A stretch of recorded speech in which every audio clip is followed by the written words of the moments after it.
Anshika math class में आपका स्वागत है। और सब कैसे हो? अच्छा, चलो हम आज बात करते हैं प्रतिस्थापन विधि पर। क्लास 10th का है। जो लास्ट वीडियो मैंने डाली थी वो क्लास 12th की थी, जिसमें इंटीग्रेशन कराया था। आज हम 10th क्लास में बात करते हैं सब्स्टिट्यूशन मेथड, जिसे बोलते हैं प्रतिस्थापन विधि। इसके बारे में जानते हैं, उसके बाद हम एक्सरसाइज शुरू करेंगे और आपका जो भी है इसमें आपको अपलोड करता रहूँगा। अब देखते हैं आपका प्रतिस्थापन विधि होता क्या है। देखो, प्रतिस्थापन विधि आपका चैप्टर 3 में ही है, जो मैंने इससे पहले लास्ट विधि आपको कराई थी ग्राफी विधि, उसी के बाद आपकी प्रतिस्थापन विधि है। देखो, आपका जब भी देखो विधि आपकी कई होती है, एक क्वेश्चन को सॉल्व करने के मेथड आपके कई होते हैं क्वेश्चन को, बट आंसर आपके सेम आना चाहिए। मेथड आप कोई सा भी यूज करो, कहीं से भी। जैसे आपने देखा होगा बहुत सारे टीचर हैं किसी भी वे में आपका क्वेश्चन करा देते हैं, तो आपके कहते हो कि सर उन्होंने ऐसे कराया था, सर उन्होंने ऐसे कराया था, बट आंसर देखा करो कि कैसा आ रहा है। आंसर आपके मैच आ रहा है तो आपका सही है, वो मेथड आपका सही है।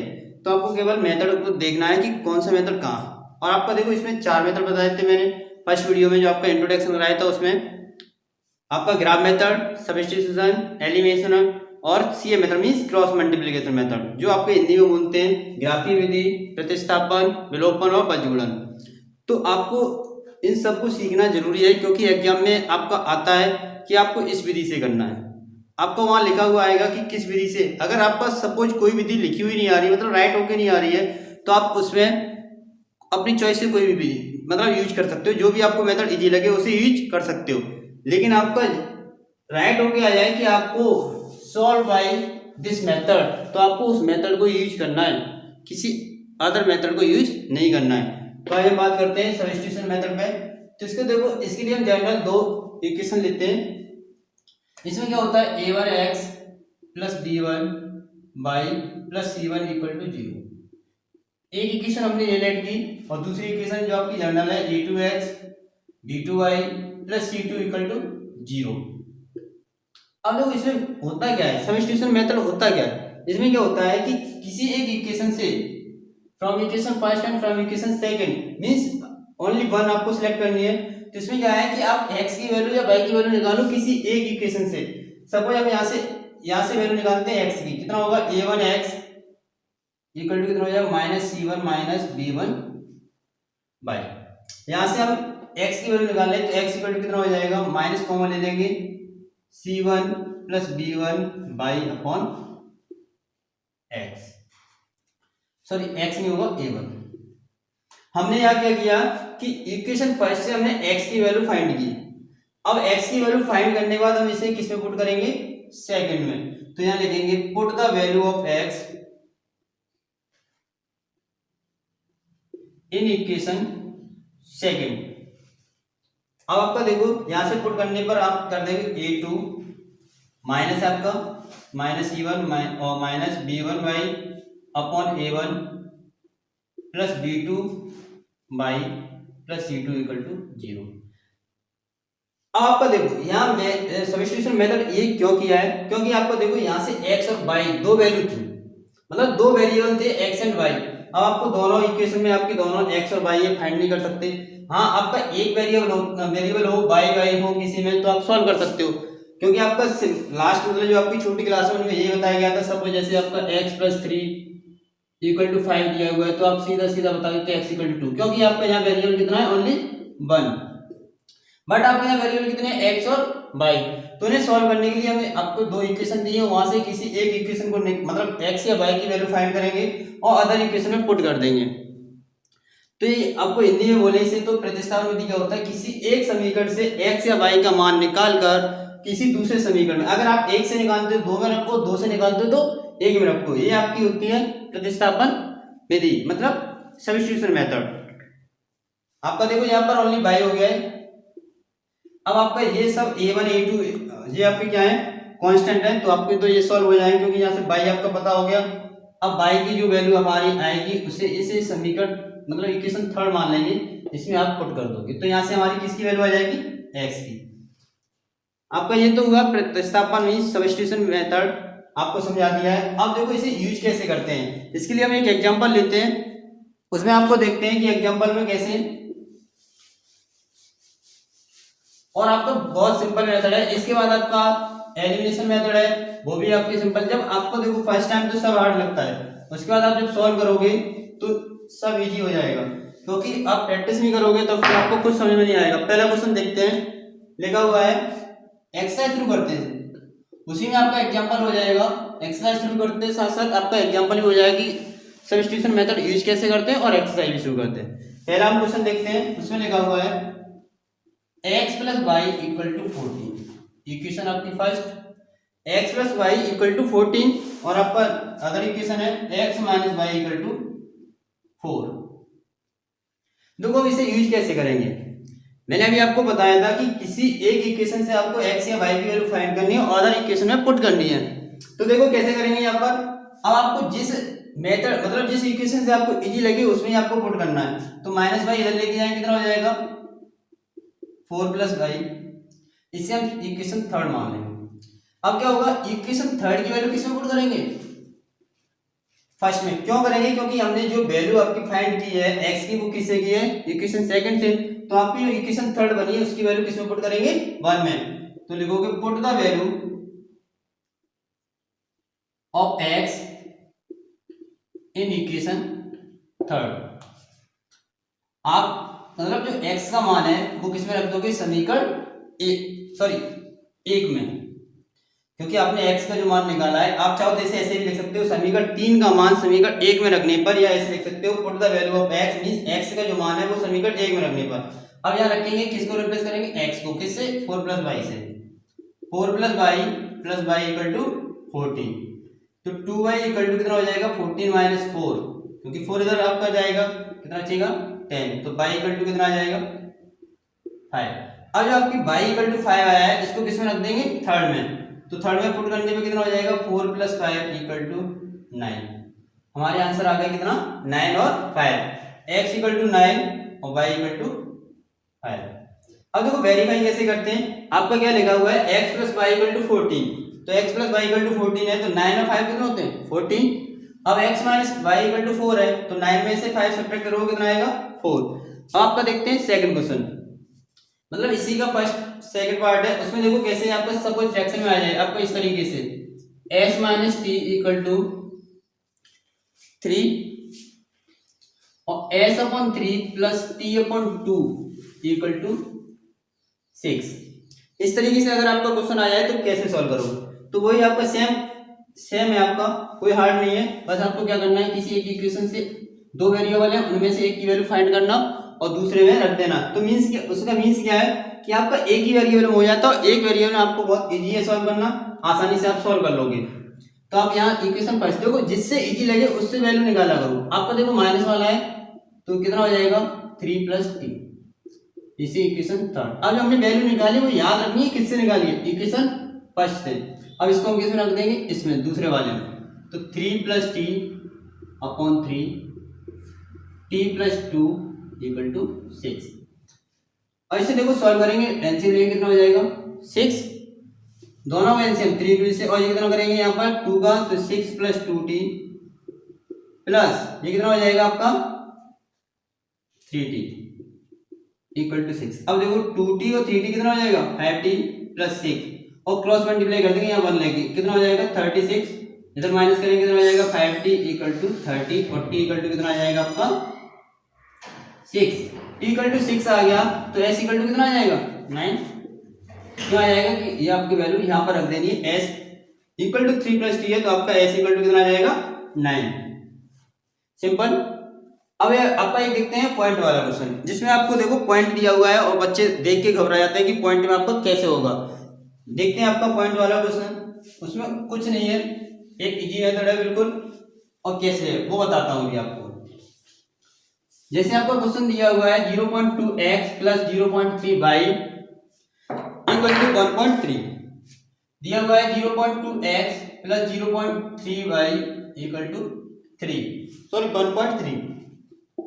आपका दिया 0.4x plus 0.5y equal to दिया हुआ है 2.3। ये आपको मीन्स हम आपको बस बता रहे हैं इसमें आपको कैसे करना है।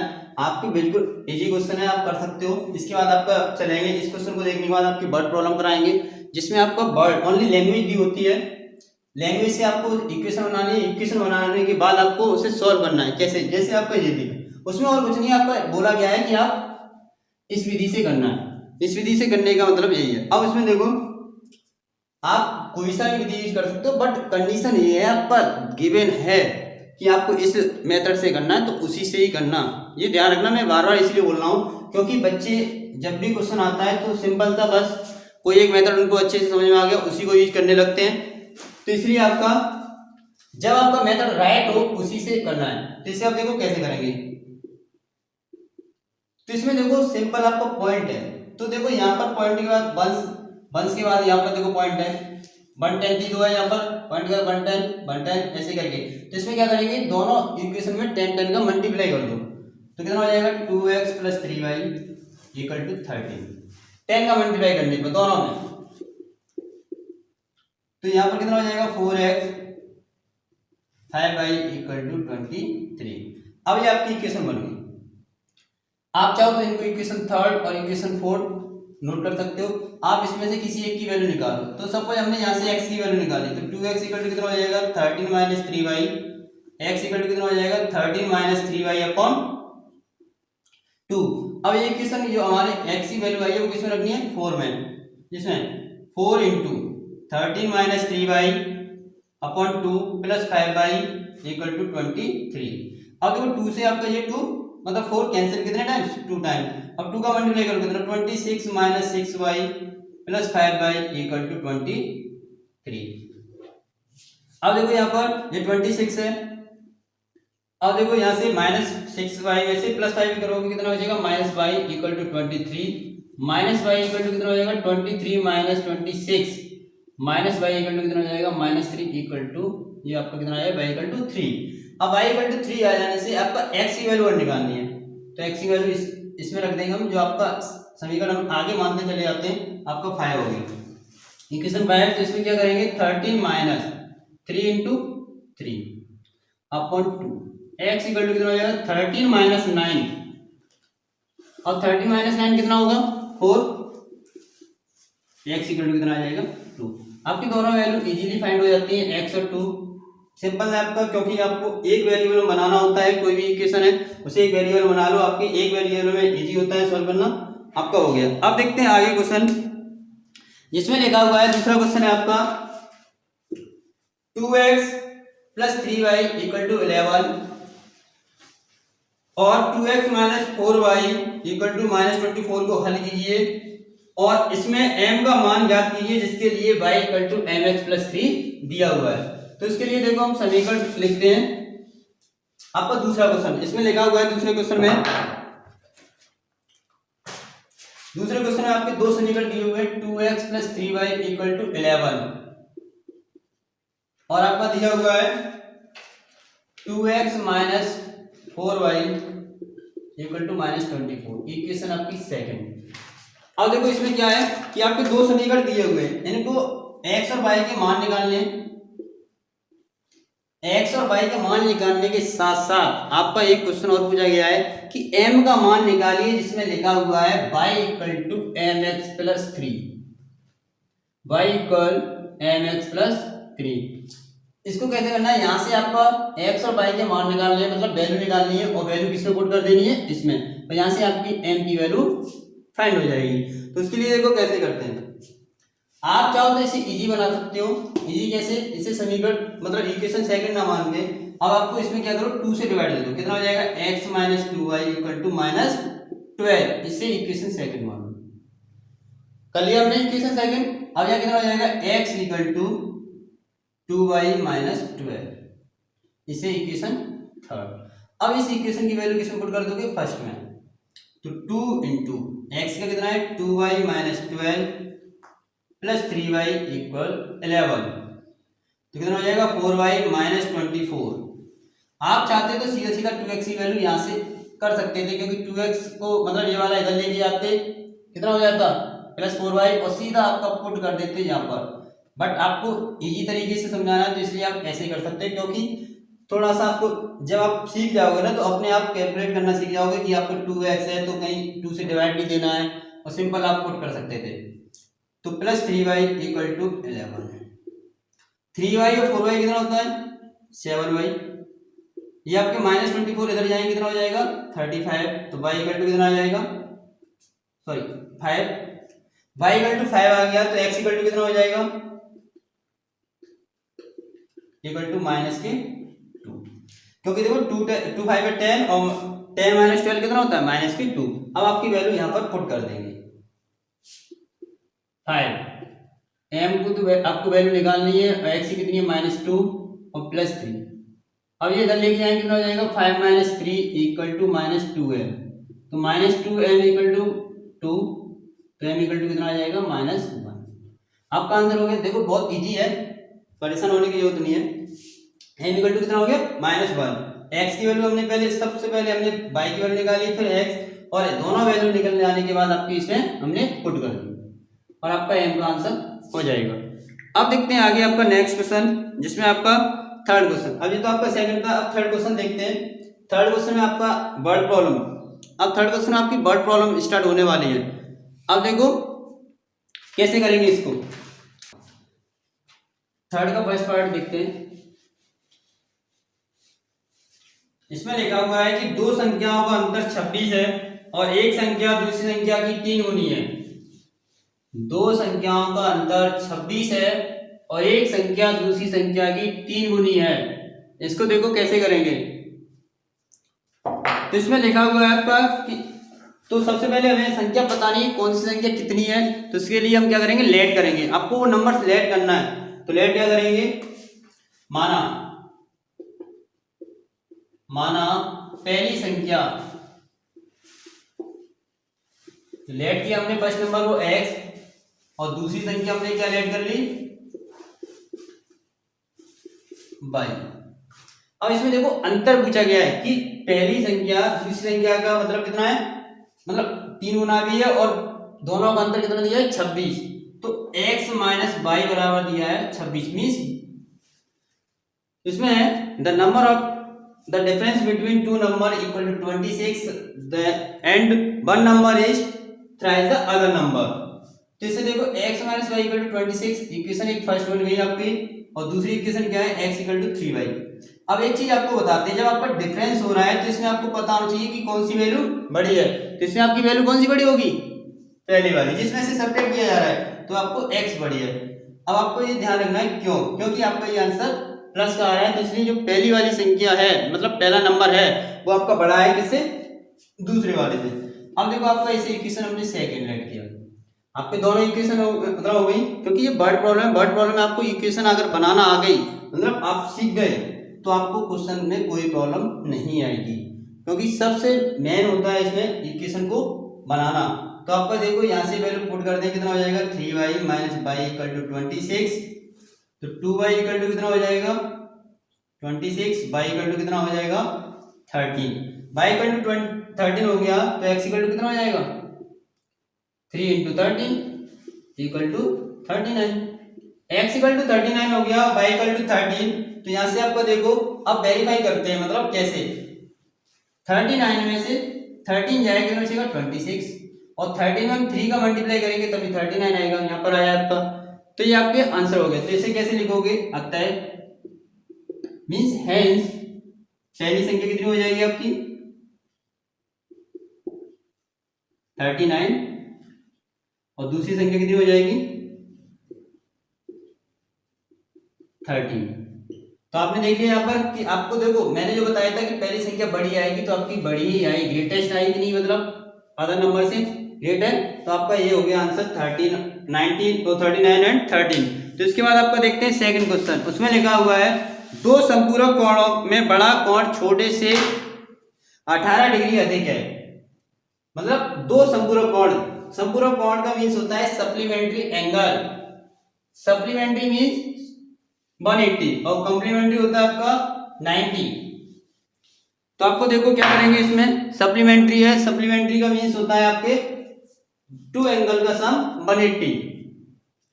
तो आपको देखो यहाँ पर कैसे करेंगे, दूसरा है तो इसमें देखो जब भी अनडिफाइंड नंबर मतलब आपको पता नहीं है, डिफाइन तो होंगे वो बट आपको पता नहीं है कि कौन से हैं, तो उनको हम सबसे पहले लेट करते हैं, जो आपको अभी बताया था मैंने। इसमें क्या लिखोगे, माना बड़ा कोण x मान लिया और छोटा कोण हमने कितना मान लिया y। बड़ा कोण हमने x माना है, छोटा कोण y डिग्री। अब इसमें क्या लिखा है कि दो संपूरक कोणों का मतलब दो संपूरक कोण जिसमें बड़ा कोण छोटे वाले से 18 डिग्री अधिक है। तो इसमें देखो संपूरक का मीन्स हमें बताया कि दोनों का योग कितना होता है 180, मीन्स सम 180 होता है। तो x plus Y equal to 180 equation first. अब क्या बोला है कि बड़ा वाला छोटे वाले से कितना अधिक है 80, आपका इक्वेशन सेकंड। अब वैल्यू आपको यहाँ पुट कर देंगे तो y plus 80 plus y equal to 180, 2y equal to 180 minus 80, तो 2y इक्वल टू कितना हो जाएगा 162, y equal to 81, y equal to 81 हो गया।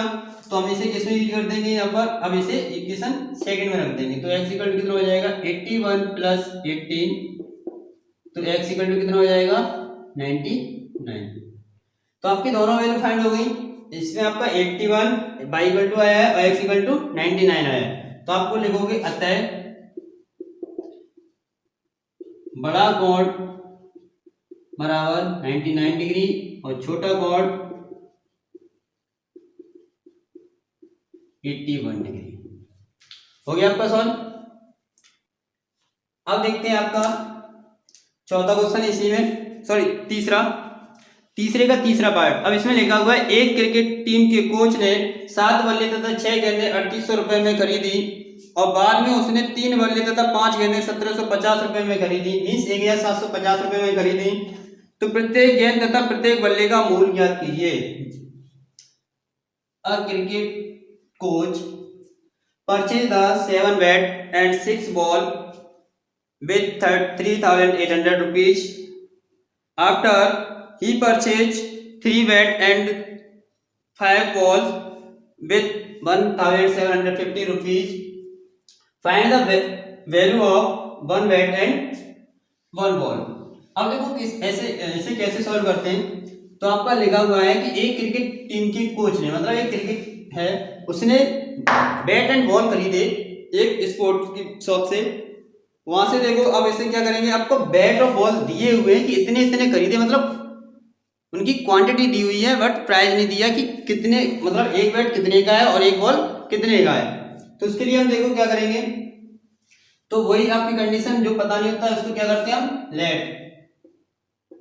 तो इसमें करेंगे माना एक बल्ले की कीमत, एक बल्ले की कीमत बराबर हमने मान लिया x रुपए और एक गेंद की कीमत हमने मान ली y रुपए। एक बल्ले की कीमत हमने x रुपए मानी है और एक गेंद की कीमत y रुपए। अब इसमें क्या लिखा हुआ है कि 7 बल्ले तथा 6 गेंदे, 7 बल्ले तथा 6 गेंदे, एक बल्ले का कितना है x, तो 7 का कितना हो जाएगा मतलब 7x प्लस एक गेंद की वैल्यू कितनी है y और 6 की कितनी हो जाएगी 6y। और ये कितने रुपए में खरीदी, कितने 3800 रुपए, मीन्स 3800 में 3800 रुपीज। इक्वेशन आपकी फर्स्ट। ऐसे ही आपको उसमें लिखा हुआ है कि 3 बल्ले और तथा 5 गेंदें, 3 बल्ले मतलब एक का कितना है x और 3 का कितना हो जाएगा 3x और 5y इक्वल टू कितना 1750 रुपीज। इक्वेशन आपकी सेकंड। तो आपको देखो अब आपको जैसे मैंने अभी कराए थे लास्ट क्वेश्चन में वीडियो आपको अपलोड मतलब अभी किया है, जो आपका सॉल्व किया था अभी तक इसमें, और आपका अभी जो लास्ट क्वेश्चन भी सॉल्व किया था उसी टाइप से आपको इन क्वेश्चनों को सॉल्व करना है। अब आपको देखते हैं, अब आपको मैं सभी मतलब ओनली इक्वेशन बनाऊंगा और सॉल्व आप इसको खुद करना, क्योंकि अब आप समझ ही गए होंगे और फिर भी समझ में ना आए तो आप कमेंट में कर सकते हो कि सर आप ये इसको आगे कैसे सॉल्व करेंगे। आपने बस ओनली इक्वेशन बनाई, इसको आगे कैसे सॉल्व करेंगे। इसके लिए आपका चौथा क्वेश्चन देखते हैं, हम उसे समझाते हैं। चौथे क्वेश्चन में आपका है कि एक नगर में टैक्सी के भाड़े में एक नियत भाड़े के अतिरिक्त चली गई दूरी पर भाड़ा सम्मिलित किया जाता है। 10 किलोमीटर दूरी के लिए 105 रुपीज है और तथा 15 किलोमीटर के लिए भाड़ा 155 रुपीज है। नियत भाड़ा तथा प्रति किलोमीटर भाड़ा ज्ञात कीजिए और एक व्यक्ति को 25 किलोमीटर यात्रा करने के लिए कितना भाड़ा देना पड़ेगा। अब इसमें देखो बात, क्वेश्चन को समझते पहले क्या बोला गया है। क्वेश्चन में बोला गया है कि एक नगर में, मतलब किसी एक सिटी की बात हो रही है, वहां पे क्या है कि जो टैक्सी वाला है वो अपना किराया लेता है, मतलब भाड़ा लेता है। कि कैसे, अब जैसे हम सपोज कहीं भी जाते हैं तो हम किराया देते हैं कि भाई इतना है, कि इतने क्या लगेगा, कि जो भी है। अब उसमें देखो हम अगर अपना एक खुद टैक्सी करते हैं, मतलब एक कोई गाड़ी करते हैं, उसके लिए क्या होता है, जब हम बात करने जाते हैं तो ये बोलता है कि कितने किलोमीटर है उतना रुपया लगेगा प्लस इतने एक्स्ट्रा और लगेंगे। मीन जो एक्स्ट्रा की बात हो रही है वो उसका नियत भाड़ा, मतलब फिक्स रेट है उसकी। फिक्स रेट क्या है कि आप कितना भी जाओ, 1 किलोमीटर जाओ या 2 किलोमीटर जाओ या 3 किलोमीटर जाओ, मुझे उससे कोई मतलब नहीं है, बट हमारा जो किराया फिक्स है उसको मतलब वो बताना है। उसका एक नियत है कि आप 10 किलोमीटर जाओ तब भी हमें उतने चाहिए, 1 किलोमीटर जाओ तब भी उतने चाहिए। तो उसके लिए हमने नियत भाड़ा एक हो गया, उसके अलावा जितना भी जाएगा उसका अलग लगेगा। तो इसके लिए हम क्या करेंगे, माना नियत भाड़ा मीन्स फिक्स रेट कितना मान लिया हमने, x रुपए प्रति किलोमीटर। अतिरिक्त किराया मीन्स अतिरिक्त भाड़ा या किराया कितना मान लिया हमने इसे, 22 रुपए। अब देखो इसमें हमने माना है नियत भाड़ा x और प्रति किलोमीटर अतिरिक्त किराया मान लिया हमने 22। अब पहले वाले में क्या बात हो रही है, 10 किलोमीटर जाने के लिए उसे 105 रुपीज मतलब उसे देने पड़े x। मतलब आपको देखो क्या करेंगे, x तो आपका उसका फिक्स है, उसने बोल रखा है कि हमारा एक किराया तो फिक्स है जो हमने माना x। अब इसमें देखो अब कितने किलोमीटर जा रहा है, 10 किलोमीटर, तो 10 वाई हो जाएगा, क्योंकि वो आपकी अलग बात हो रही है कि प्रति किलोमीटर। आपका अगर 10 किलोमीटर जा रहा है तो 10 का मतलब 10 में बाई का गुणा करोगे, मीन्स बाई का मल्टीप्लाई करोगे, और उसमें टोटल जो आएगा 105। इक्वेशन फर्स्ट ऐसे ही आपका है। दूसरा 25 किलोमीटर के लिए उसने कितने, मतलब सॉरी 15 किलोमीटर के लिए कितना किया है, 155। तो उसके लिए कितना हो जाएगा, x plus 15y equal to 155। अब यहाँ से आपको x और y की वैल्यू फाइंड करनी है, और आप सॉल्व करोगे तो x एंड y की वैल्यू आपको इजीली पता चल जाएगी, और x की वैल्यू आपकी 5 आएगी और y की आपकी 10। अब आपको देखो यहाँ से इसके साथ साथ सॉल्व करने के बाद आपको एक क्वेश्चन और पूछा गया है कि आपका यहाँ से नियत और अतिरिक्त किराया तो मिल जाएगा, लेकिन उसने ये बोला है कि एक व्यक्ति 25 किलोमीटर दूर जाना चाह रहा है तो उसे कितना भाड़ा देना होगा। तो इसके लिए आपका सिंपल सा ये इक्वेशन पुट कर देना, x इक्वल टू 25y। शायद आपको ना दिख रहा हो तो यहाँ लिख दे रहा हूँ x प्लस 25y। इसको सॉल्व कर देना, यहाँ पर आपकी वैल्यू पुट कर दोगे, x की वैल्यू जो आपने इस इक्वेशन से निकाली है इन दोनों से, x और y की, तो यहाँ पुट कर देना, तो ये व्यक्ति का भाड़ा आ जाएगा, व्यक्ति का भाड़ा, रेट ऑफ अ पर्सन, मतलब उसने एक टैक्सी रेट जो दी है वो आ जाएगा। अब इसके बाद देखते हैं आपका क्वेश्चन नंबर 5। उसमें क्वेश्चन नंबर 5 में आपका दिया है, यदि किसी भिन्न के अंश और हर दोनों में 2 जोड़ दिए जाए तो भिन्न आपकी 5/6 हो जाती है, सॉरी 9/11 हो जाती है। या अंश और हर में 3 जोड़ दिए जाए तो 5/6 हो जाती है। उसे देखो कैसे सॉल्व करते हैं। आपको देखो भिन्न पता ही होगी, मीन्स फ्रैक्शन, फ्रैक्शन आपको पता ही है कि न्यूमरेटर अपॉन डिनोमिनेटर, अंश बट्टे हर। तो देखो कैसे सॉल्व करेंगे इसे। तो आपको जब पता नहीं है कि आपका न्यूमरेटर क्या है डिनोमिनेटर क्या है, उसके लिए हम क्या करेंगे, उनको लेट करेंगे। जो हमें वैल्यू फाइंड नहीं होती है, मतलब आपको पता नहीं होती है, उनको तुम क्या करते हैं, लेट। तो अब देखो क्या करेंगे, माना अंश बराबर x और हर बराबर y, तो हमारी भिन्न कितनी हो जाएगी, x बट्टे y। मीन्स आपका अंश है उसे न्यूमरेटर बोलते हैं, न्यूमरेटर, और आपका ये डिनोमिनेटर। तो आपका जो फ्रैक्शन है वो क्या होगा, न्यूमरेटर अपॉन डिनोमिनेटर। अब इसके साथ साथ देखते हैं, अब इसमें पहली कंडीशन क्या लिखी है, फर्स्ट जो केस आपका फर्स्ट है उसमें देखो क्या है कि अगर दोनों में न्यूमरेटर एंड डिनोमिनेटर में आपका 2 ऐड किया जाता है तो आपका कितना हो जाता है फ्रैक्शन, 9/11। तो x plus 2 upon y plus 2 equal कितना हो जाएगा, 9/11। Cross multiply 11x plus 22 equal to 9y plus 18। इधर को ट्रांसफर करेंगे कितना हो जाएगा, 11x माइनस 9y 18 माइनस 22 कितना हो जाएगा आपका 11x minus 9y equal to -4। Equation आपकी फर्स्ट, इक्वेशन आपकी फर्स्ट होगी। इसी तरीके से आपकी इक्वेशन सेकंड, जो आपका केस सेकंड है, उसमें क्या लिखा हुआ है कि अगर न्यूमरेटर एंड डिनोमिनेटर में 3 जोड़ दिया जाए, मतलब 3 ऐड कर दिया जाए, तो आपकी फ्रैक्शन कितना हो जाता है 5/6। तो x प्लस 3 और 5 plus y plus 3 equal to कितना हो जाएगा 5/6। 6x प्लस 18 और 5y प्लस 15। तो 6x माइनस 5y कितना हो जाएगा 18 माइनस 15, 15 माइनस 18। तो 6x minus 5y equal to कितना हो जाएगा -3। इक्वेशन आपकी सेकंड। अब इन दो इक्वेशनों को आपको सॉल्व कर लेना है, सेम जो लास्ट क्वेश्चन में था उसी टाइप से। आपको अब आगे देखते हैं 5 वाला क्वेश्चन। समझ में आ रहा होगा। अब आपको थोड़ा सा बस मैं इक्वेशन बना दे रहा हूँ, आपको खुद सॉल्व करना है। अब आगे देखते हैं आपका क्वेश्चन नंबर 5। उसमें लिखा हुआ है कि 5 वर्ष बाद जेकब की आयु, 5 वर्ष बाद जेकब की आयु उसके पुत्र की आयु से 3 गुनी हो जाएगी। अब देखो हो जाएगी का मीन्स क्या है कि आपकी ये बात हो रही है वो किसकी हो रही है, प्रेजेंट की या पास्ट की या फ्यूचर की?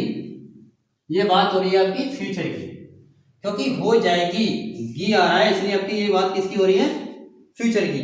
उसके बाद लिखा है 5 वर्ष पूर्व जेकब की आयु उसके पुत्र की आयु की 7 गुनी थी। अब ये किसकी बात हो रही है, ये पास्ट की बात हो रही है, क्योंकि थी लिखा हुआ है। तो आपको ये फ्यूचर और पास्ट की बात हुई है, आपको निकालनी क्या पड़ेगी, प्रेजेंट की। उसमें लिखा हुआ है कि वर्तमान आयु ज्ञात कीजिए। तो इसका देखो कैसे करेंगे, तो इसमें आपका लिखेंगे माना, पूछा क्या जा रहा है वर्तमान, तो वर्तमान को मानेंगे माना जेकब की वर्तमान आयु बराबर x वर्ष। इसे बोले let the present age of a Jacob equal to x years. अब आपको देखो उसके पुत्र, तो पुत्र की वर्तमान आयु, पुत्र की वर्तमान आयु कितनी मान लेंगे हम, 22 वर्ष। तो x और y। अब आपको इसमें पहली कंडीशन दी हुई है कि 5 वर्ष बाद, 5 वर्ष बाद मीन्स 5 ईयर लेटर। तो 5 ईयर लेटर का मीन्स क्या होगा, जैसे सपोज ये x और ये y। अभी आपके ये x वर्ष के प्रेजेंट में, तो पास्ट में कितने होंगे +5। फॉर एग्जांपल सपोज मैं 20 ईयर का हूँ और मतलब 5 ईयर बाद कितना हो जाएगा 25। अपनी एज को लेट करके, जैसे आप अपनी एज लेट कर लो कि आप इतने साल की हो, तो उसमें मतलब कि 5 साल बाद कितने हो गए या 3 साल बाद कितने हो गए, तो अपनी एज को मतलब मान लोगे तो बहुत इजीली समझ में आ जाएगा। तो आपको ये x + 5 हो जाएगा, इधर भी y + 5। अब कंडीशन क्या है कि इसमें जो पिता है वो बोल रहा है, फादर है वो अपने सन से बोल रहा है कि मैं आपकी आयु का 3 गुना हो जाऊंगा। तो 3 गुना हो जाऊंगा तो पुत्र में करेंगे, तो x + 5 और ये 3y + 15। तो ये इधर करेंगे x - 3y और 15 - 5। तो x = कितना हो जाएगा, x - 3y = 10। इक्वेशन आपकी फर्स्ट। अब इसके बाद क्या बोला गया है कि 5 वर्ष पूर्व मीन्स 5 ईयर एगो, 5 वर्ष पूर्व, 5 वर्ष पूर्व क्या होगा x - 5 और y - 5। अब इसमें क्या बोला गया है कि अब मतलब जो पिता है वो अपने बेटे से कहता है कि मैं 5 साल पहले तुम्हारी आयु का 7 गुना था, तो इसमें 7 को गुणा कर देंगे, मीन्स 7 टाइम्स था। तो x - 5 और 7y - 35। तो x - 7y - 35 + 5। तो x - 7y = कितना हो जाएगा 30। इक्वेशन आपकी सेकंड। अब इन दोनों इक्वेशनों को आपको सॉल्व करना है, और सॉल्व करने के बाद आपकी x और y की वैल्यू फाइंड हो जाएगी। तो आपकी x की वैल्यू आपकी इसमें आ जाएगी 40 जब आप सॉल्व करोगे तो, और y की 10। तो आपको सॉल्व जब आपको हो जाने के बाद आप कंपैरिजन करना कि आपके आंसर सेम आ रहे हैं। जैसे आपको यहाँ पर पुट करना कि जैसे अभी मैं बताऊं थोड़ा सा आंसर मुझे पता है, तो मैं बता रहा हूं मैंने सॉल्व किया था या पहले का सॉल्व है तो पता है आंसर क्या होगा। x = 40, तो 40 + 5 45। अब y = 10, तो 10 और 5 15। 15 में हम 3 का मल्टीप्लाई करेंगे तभी तो 45 आएगा, दोनों साइड आपकी इक्वल आ जाएंगी। तो आप वीडियो को पूरा देखें और देखने के साथ साथ इस पे आपको सीखना भी है कि आप ये नहीं केवल फॉर्मेलिटी करें कि बस वीडियो को देखा और बंद कर दिया। लॉकडाउन है, लॉकडाउन में आपको पूरे दिन तो नहीं पढ़ना है, ना स्कूल जाना है, कहीं नहीं, बस आपको आधे घंटे की वीडियो उसको देखना है और देखने के बाद आपको उसको स्टडी करना है। कुछ नहीं, आपको मतलब 50% तो मिल ही जाएगा 100% में। मैं श्योर नहीं हूँ कि आप, मैं ये नहीं बोल सकता कि आपको 100% है, बट इतना है कि आपको 50% तो आ ही जाएगा। मैं इतनी कोशिश कर रहा हूँ तो आप भी कोशिश करो कि इसे समझ में आए। बस आप इसे पढ़ें और अपने फ्रेंडों को भी बताएं कि मैं इसे अपलोड कर रहा हूँ, तो जो लॉकडाउन में बैठे हुए हैं वो पढ़ें इसे और अच्छे से पढ़ें। और जो भी आपका क्वेरी हो, मतलब जो भी आपका डाउट हो उसे कमेंट बॉक्स में करें कि सर ये वाला क्वेश्चन समझ में नहीं आया, क्योंकि डाउट हो सकते हैं, क्योंकि मैंने पूरा सॉल्यूशन नहीं किया है। आपकी इक्वेशन बना दी है और इक्वेशन बनाने की आपको खुद सॉल्व करने के लिए बोला है। फर्स्ट मतलब 2-3 क्वेश्चन में आपके फर्स्ट वाले क्वेश्चन में मैंने सॉल्व किया है, उसके बाद आपकी ओनली इक्वेशन बनाई है और इक्वेशन आप खुद सॉल्व करें। अगर सॉल्व करना नहीं आता है तो आप कमेंट कर दें या आप स्पेशली मैसेज कर सकते हैं मेरे व्हाट्सएप नंबर पर और मैं आपको वहाँ पर आपका सॉल्यूशन प्रोवाइड कर दूंगा। Thanks for watching.